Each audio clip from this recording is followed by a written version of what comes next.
Well, hello. Long time no sit down and talk to you. I can't believe it's been so long. I think it's been like over a month. And I was doing these, sit downs every like 2 weeks, for the last couple months. And then I was doing them every day for a few months on the internet. That's how I got on here.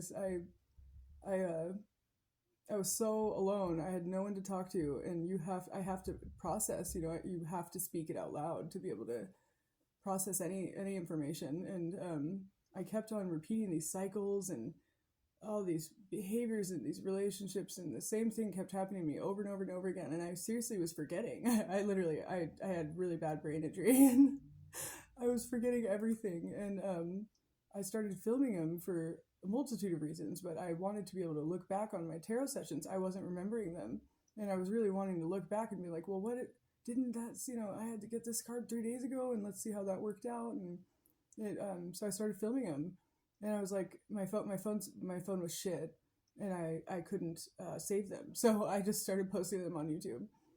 And the only people that were watching were my haters. And like my son's father lied to me and said, he was like, no, I've never seen your YouTube. And they would sit down, him and his girlfriend, like slash affair partner, would sit down every time I posted a video and watch it back to back and text my sister and talk about it the whole way through. And these were like 20-minute videos of me just spilling my guts. And I actually have like a couple of good like internet friends still from those days, like a philosophy professor, and a couple of people, like I think about 3 people outside of my haters watched those videos that are now taken down. I was in a psychotic episode, and I didn't want to scare anybody and think that this is schizophrenia forever. For if somebody looked it up and saw that and had just got diagnosed, I didn't want to scare them, so I took them down. But I was harmless. I was just really existential and philosophical. I had philosophical thinking, and not even so much magical thinking. I was just extremely philosophical at the time. I just seen an attempted murder,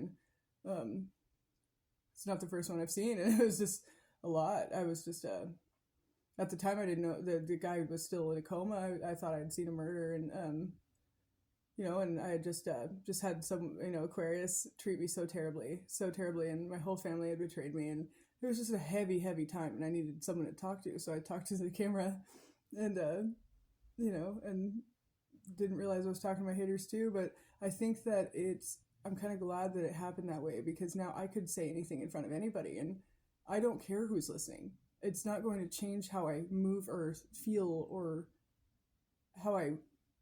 it's not going to change how I move through these times in my life. I'm here to grow, and I'm here to constantly just be changing and transforming and being what the universe wants me to be, which is my highest, happiest self. And I know that, like, I pray every day that I will continue to be able to heal people like I used to, and my hospital jobs.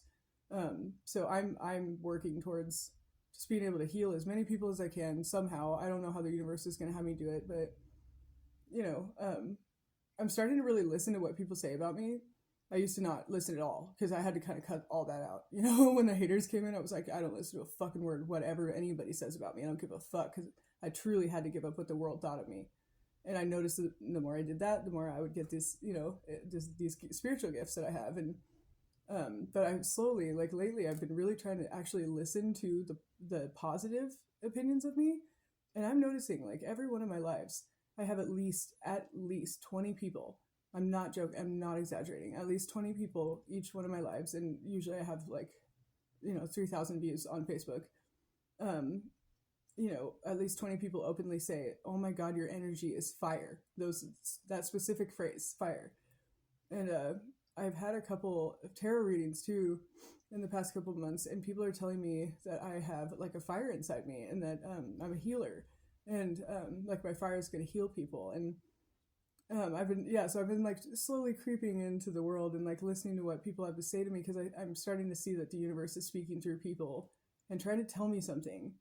And I haven't been listening, and I really thought that I really thought my self-love game was on point, because I've found through so much self introspection and like talking to the universe and doing tarot with doing other people's tarot, and my own, and just talking to the universe and being in nature, the key to if you want to say enlightenment or to becoming your highest self, is self-love. If you absolutely have to radiate at the very highest frequency that there is, which is love, highest energy you can create, the most consistent, just perfect energy that you can create, most reliable energy, beautiful energy you can create is love. And if you truly love yourself with abandon, you're able to radiate that and heal people and feel true joy no matter where you are in the world. And I was really feeling that. Like, I wasn't anything like I've wanted to die since I was 7. That left me. I suddenly, no matter what was going on around me, I was like, dude, I love the universe. I love me. I love my son. I love being alive all of a sudden. It was so fucking weird. It was the weirdest thing that's ever happened to me. And it's crazy that just in a few weeks period, I could totally, that went away. And I'm back to where I am right now, which is I don't by any means feel the way I used to feel about myself. I don't feel worthless by any means. I don't hate myself like I used to, and for no reason. I've hated myself since, what 7-year-old hates themselves? It's because I was being told to hate myself, and I had to out a family secret, and the law got involved, and I was told that I was no good and stuff. So I started to believe it. I don't believe that anymore, but I don't feel as loving to myself as I did a few months ago. And I know what happened, and it was the world. I let the world creep in a little too much, and I surrounded myself with people who I wanted to help. That's what I wanted to do, was help. Like with this big Facebook thing, I wanted to help that guy. He was desperate for answers and was just so bored with life, and he just says things like everything's played out and just there's nothing beautiful in this world, and just he would say such sad things to me for hours, begging me for tell me what to do, where do I go, why do I feel this way? Hours. I'm not getting hours. And I thought, someone's begging for my attention, begging, please don't go to sleep, begging for my attention, saying I'm desperate to feel better. And I thought, well, this is where I'm supposed to go. And it turned out to be one of the best life lessons I've had so far.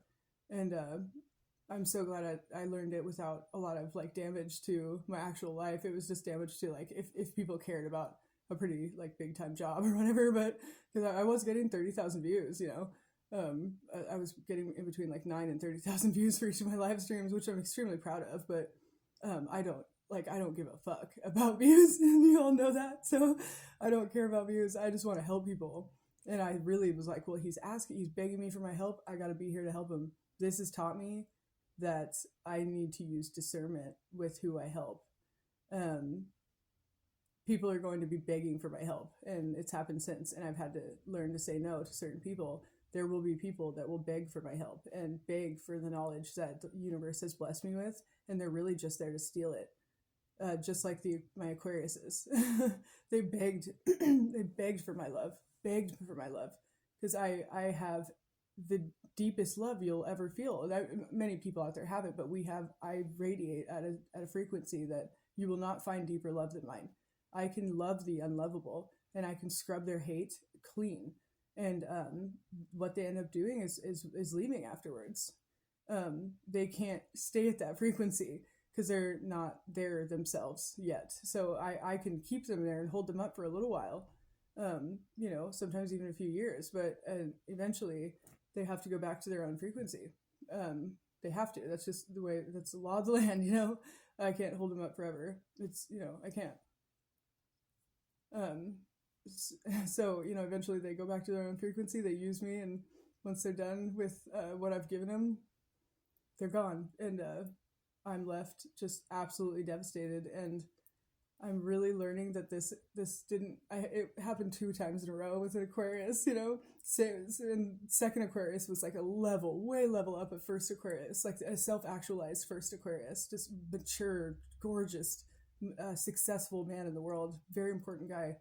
And did the same thing, if not worse, than the first Aquarius in the end, after promises, so many promises. And I'm really starting to see that, like, this isn't happening to me. This is happening for me. And this really is turning out to be some of the most valuable life lessons I have ever learned. And I've learned so much about myself and my own power through these, like, week time in my life. And I'm so glad that it's happening. And I'm seeing that now.